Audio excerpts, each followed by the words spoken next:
Capítulo 80. O que é a armadura de Deus? Parte 6. Questão número 3. A palavra. Tomai a espada do Espírito, que é a palavra de Deus. Efésios 6,17. Paulo sabia que era essencial para os cristãos conhecerem o plano redentor de Deus, o pleno significado da salvação e conhecer a palavra de Deus. Os crentes devem conhecer 4 verdades bíblicas que constituem o Evangelho. A criação de Deus, primeiro. Segundo, o engano de Satanás. Terceiro, a morte vicária de Cristo. Quarto, nossa restauração. Os crentes devem saber que a nossa redenção é um fato. Satanás está derrotado. A vitória de Cristo é nossa.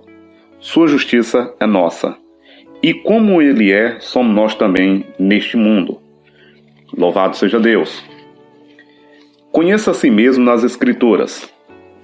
Os crentes precisam conhecer a si mesmo na Bíblia. Jesus Cristo sabia quem Ele era, e começando por Moisés e por todos os profetas, explicava-lhes o que dele se achava em todas as Escrituras. Jesus podia apontar para as antigas Escrituras dos profetas e identificar a si mesmo através dos textos sagrados. Os judeus procuravam matar Jesus, porque ele disse que Deus era seu Pai, fazendo-se igual a Deus. João capítulo 5, versículo 18. Ele lhe disse: examinem as Escrituras, porque elas testificam de mim. No versículo 39. O próprio Jesus citou as antigas profecias do Velho Testamento que falavam dele. Sua fé e sua comunhão com o Pai eram baseadas no conhecimento que ele tinha das Escrituras. Jesus veio para nos mostrar a nós mesmos. Considerando sua fé, Jesus Cristo cria nas mesmas Escrituras que devemos crer também. Elas falavam a respeito dele. Elas falam sobre nós. O propósito de Jesus em vir até o nosso nível era nos mostrar a nós mesmos. Nos mostrar que, se nós o seguirmos e crermos nele, podemos experimentar o mesmo relacionamento e intimidade com o Pai que ele tinha. João 14,12, capítulo 17, versículo 18, versículo 21 e o versículo 23. Numerosas profecias a respeito de Jesus são mencionadas nos Evangelhos. Jesus conhecia a si mesmo nas Escrituras. Muitas profecias sobre a vinda do Messias são registradas no Velho Testamento. Cristo conhecia cada uma. Elas eram suas fontes de fé. Por isso ele podia confrontar os demônios, e eles fugiam diante dele, obedecendo o seu comando. Eles sabiam que ele sabia quem ele era nas Escrituras. A fé de Cristo era baseada naquilo que o Pai tinha falado por meio dos profetas. Nossa fé é fundamentada sobre o que a palavra de Deus diz sobre nós, descobrindo a nós mesmos na palavra de Deus. Você e eu devemos saber quem somos na Bíblia. O conhecimento da verdade é o único fundamento seguro para a fé. Lembre-se, estamos falando a respeito do conselho de Paulo para combater o combate da fé e ficar firmes contra as ciladas de Satanás. Precisamos, como João disse, saber que passamos da morte para a vida. 1 João capítulo 3, versículo 14. Nenhuma sugestão mentirosa ou ilusão enganadora que Satanás inventa pode nos mover, intimidar ou nos apartar da confiança em Cristo. Colossenses 1, 23. Quando conhecemos a nós mesmos nas Escrituras. Ciente das Escrituras. Paulo sabia quem ele era em Cristo. Ele escreveu: Deus que me separou desde o ventre materno, me chamou pela sua graça, revelando o seu Filho em mim, para que eu pregasse entre os gentios. Gálatas capítulo 1, versículo 15 e 16. Paulo testemunhou sobre o que o Senhor lhe disse: levanta-te e põe-te sobre teus pés, porque te apareci por isto, para te pôr por ministro e testemunha, tanto das coisas que tens visto, como daquelas pelas quais te aparecerei ainda. Paulo conhecia as Escrituras sobre si mesmo. Durante seus anos de fanatismo religioso, ele tinha estado cego por causa do seu preconceito contra Cristo. Mas quando o Senhor apareceu a ele quando viajava e estava perto de Damasco, e a luz do céu brilhou ao seu redor, ele caiu por terra. Atos 9, versículo 3 ao 4, e sua vida foi transformada. E logo, Paulo pregava a Cristo nas sinagogas, que ele é o Filho de Deus, confundindo os judeus, provando que esse Jesus é o Cristo. E disputava com eles sobre as Escrituras. Com grande veemência, convencia publicamente os judeus, mostrando pelas Escrituras que Jesus era o Cristo. Atos 18, 18. Paulo pregava o que ele também tinha recebido, que Cristo morreu por nossos pecados, segundo as Escrituras, e que foi sepultado, e que no terceiro dia ressuscitou, segundo as Escrituras. 1 Coríntios capítulo 15, versículo 3 e o versículo 4. Durante os últimos meses da vida de Paulo, pouco antes de seu martírio em Roma, muitos vieram à pousada, as quais ele expunha e testificava sobre o reino de Deus, persuadindo-os com relação a Cristo, tanto pela lei de Moisés, como pelos profetas, desde pela manhã até a tarde. Atos 28 e 23. Paulo conhecia as Escrituras, e conhecia a si mesmo nas Escrituras. Para ficar firmes contra as ciladas do diabo, temos que tomar a espada do Espírito, que é a palavra de Deus. Efésios capítulo 6, versículo 17. O que sabemos pelas Escrituras? Pela palavra de Deus sabemos que passamos da morte para a vida. 1 João 3,14. Paulo disse, para que pudéssemos conhecer o que nos é dado gratuitamente por Deus. 1 Coríntios 2,12. Pela palavra, conhecemos a graça do nosso Senhor Jesus Cristo. 2 Coríntios 8,9. Conhecemos o amor de Cristo que ultrapassa o entendimento humano. Efésios 3,19. Conhecemos a Cristo e o poder de sua ressurreição. Filipenses 3,10. Conhecemos aquele em quem temos crido e estamos certos que é poderoso para guardar nosso depósito até aquele dia. 2 Timóteo capítulo 1, versículo 12. Pelas Escrituras, sabemos que não fomos comprados com prata ou ouro, mas com o sangue precioso de Cristo, como de cordeiro imaculado e incontaminado. 1 Pedro capítulo 1, versículo 12 e versículo 1, 18 e 19. João diz, sabemos que conhecemos Jesus Cristo, 1 João 2,3. Sabemos que estamos nele, versículo 5. Sabemos que Cristo se manifestou para tirar nossos pecados e nele não há pecado, 1 João 3,5. Pela palavra de Deus, sabemos que passamos da morte para a vida, 1 João 3,14. Sabemos que somos da verdade, 1 João 3,19. Sabemos que Cristo habita em nós pelo Espírito que nos foi dado, versículo 24. Sabemos que temos a vida eterna, 1 João 5,13. Sabemos que somos de Deus, versículo 19. Fé e conhecimento. É conhecendo as Escrituras que nossa fé se torna inabalável diante das artimanhas de Satanás. Podemos ficar firmes contra as ciladas, enganos do diabo, porque estamos equipados com a espada do Espírito, que é a palavra de Deus. Conhecendo os fatos do Evangelho e conhecendo a nós mesmos nas Escrituras, não somos suscetíveis às ciladas e artimanhas de Satanás, enquanto testemunhamos de Cristo aos perdidos. Nós combatemos o combate da fé, equipados com a espada do Espírito, que é a palavra de Deus. Capítulo 81. O que é a armadura de Deus? Parte 7, questão número 3. A oração. Orando sempre, vigiando com toda perseverança, Efésios 6,18, para ministrar o testemunhar de Cristo de forma efetiva no mundo perdido, governado por principados, potestades e poderes espirituais do mal, temos que fazer isso numa atitude de constante oração. Muitos cristãos perderam a perspectiva bíblica de batalha espiritual. Frequentemente oram apenas no âmbito da igreja, para que outros crentes sejam libertos de espíritos malignos. Seus pensamentos são egocêntricos, voltados para si mesmo devido ao ensino distorcido. Confusão a respeito do ministério cristão. Relacionar os conselhos de Paulo sobre batalha espiritual com o ministério entre cristãos seria como entender a grande comissão de Cristo como um ministério de crentes para crentes. Por exemplo, Jesus nunca concebeu a ideia de seus seguidores se reunirem juntos e ficarem expulsando demônios uns dos outros. Marcos 16, 17. A sua declaração, eles expulsarão demônios, era um sinal que deveria seguir os crentes quando saíssem para pregar o evangelho a todo mundo. Marcos 16:15. Se eles encontrassem pessoas possessas de demônio, como um homem de Gadara, de Lucas 8:27 e 33, ou a garota Ciro-Fenícia, de Marcos 7:24 ao 29, Jesus lhe assegurou que poderiam expulsar os espíritos malignos. Suas palavras não foram para instruir cristãos a expulsar demônios de outros cristãos. Bebidas venenosas. Quando Jesus disse a seus discípulos, se beberem alguma coisa mortífera, não lhes fará dano algum, Marcos 16:18. Ele não conceberia a ideia de crentes sendo envenenados em suas próprias reuniões, assegurando-lhes que não causaria dano algum. Ele estava falando sobre eventos que poderiam ocorrer quando eles saíssem pelo mundo, dominado pelas trevas, compartilhando as boas novas de Cristo. Seguradores de serpentes.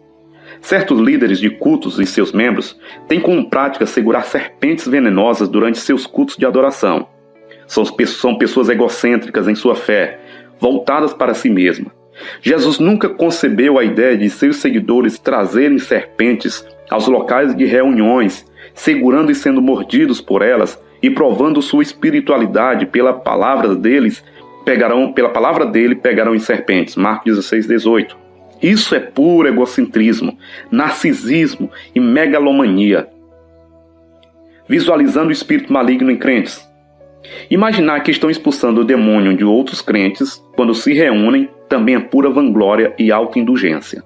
Fazer isso é denegrir o milagre do novo nascimento e o poder regenerador da vida de Jesus Cristo, recebido quando ele é aceito como Senhor e Salvador. É infantilidade considerar a comissão de Cristo concernente a expulsar demônio como uma função de ministrar os santos. Suas palavras foram dirigidas ao discípulo que ele estava enviando como sua testemunha por todo o mundo. Marcos 16:15. Expulsando demônios no mundo, vencendo demônios na igreja. Paulo aconselhou aos seguidores de Cristo vestir toda a armadura de Deus e combater o bom combate da fé para poder ficar firme contra as ciladas do diabo.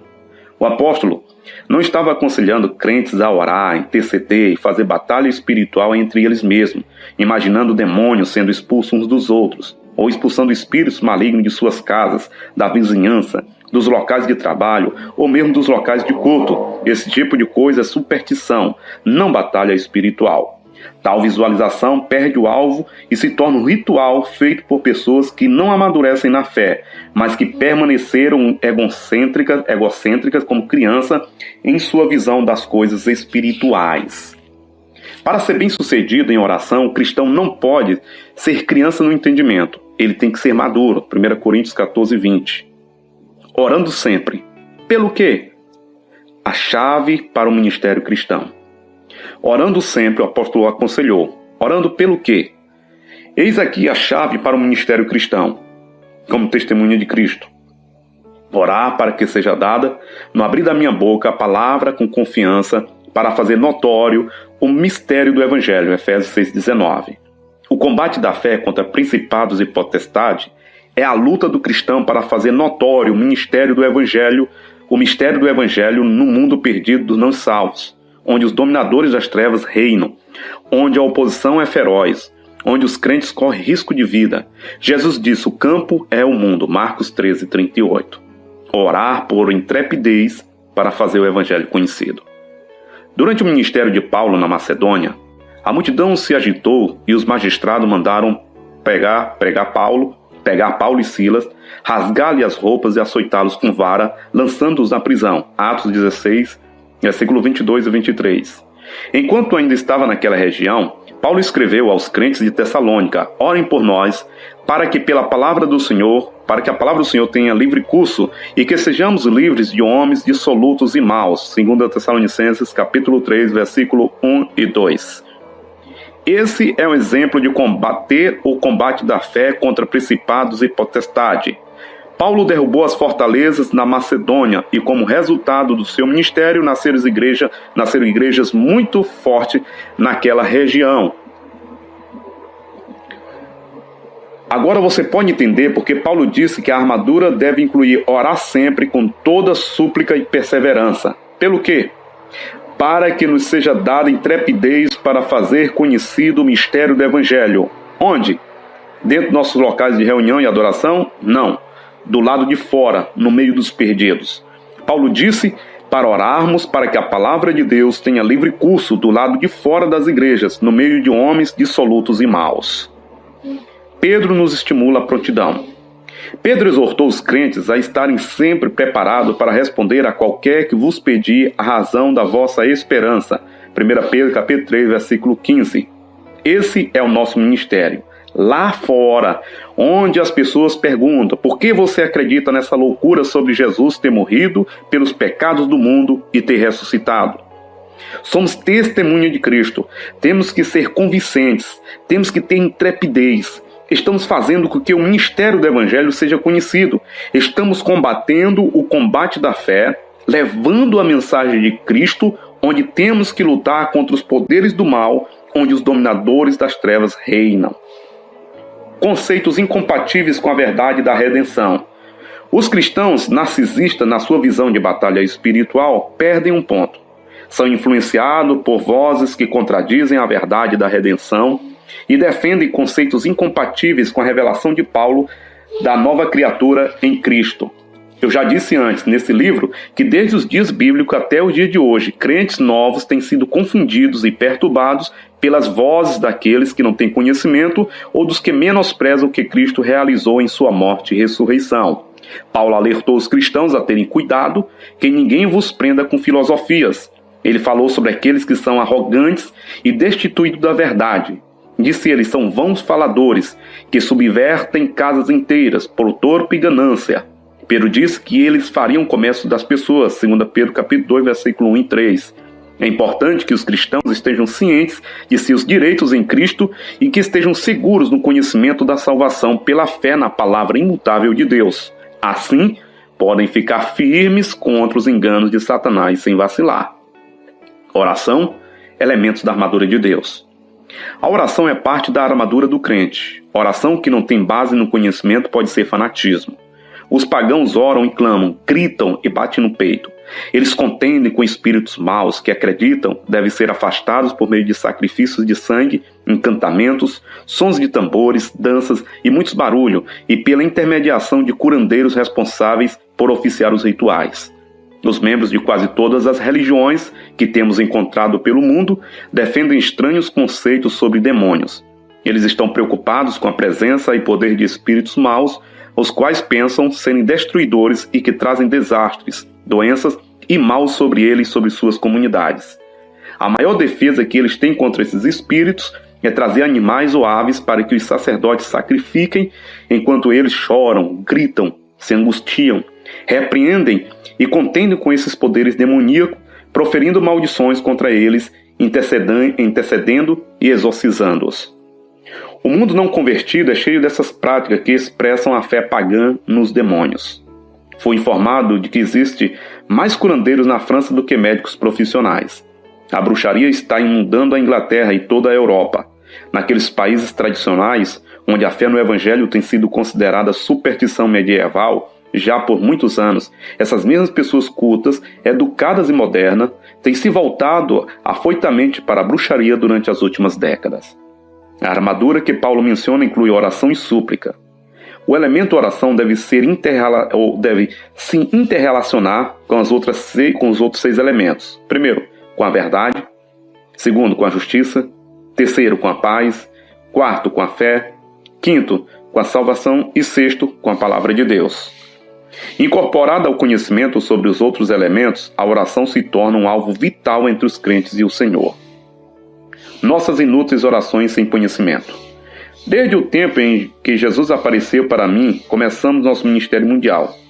Todas as manhãs estávamos de joelhos orando por no mínimo 2 horas. Nosso ministério é fundamentado em oração e intercessão. Nós cremos na oração e nós oramos.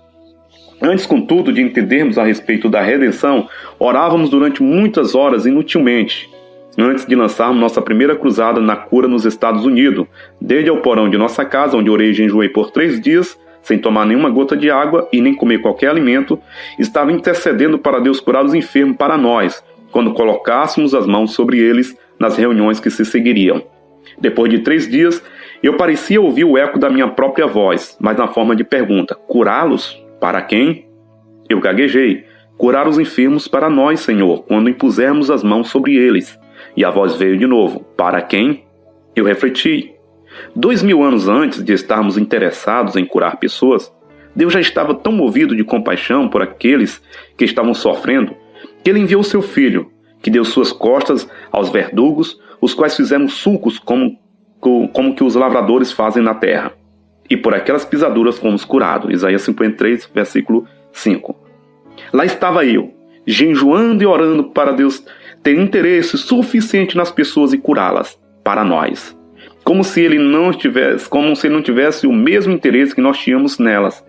Eu estava orando e jejuando, mas ignorando a verdade da redenção. Esse é o exemplo de como as pessoas se angustiam em oração sobre os demônios. Não temos de fazer isso. Nossa parte é dar o evangelho ao nosso mundo ferido e fazer isso com fé. Deus vai confirmar. A salvação foi ideia dele. Não temos que ficar insistindo com ele para que se interesse em libertar as pessoas do cativeiro de Satanás.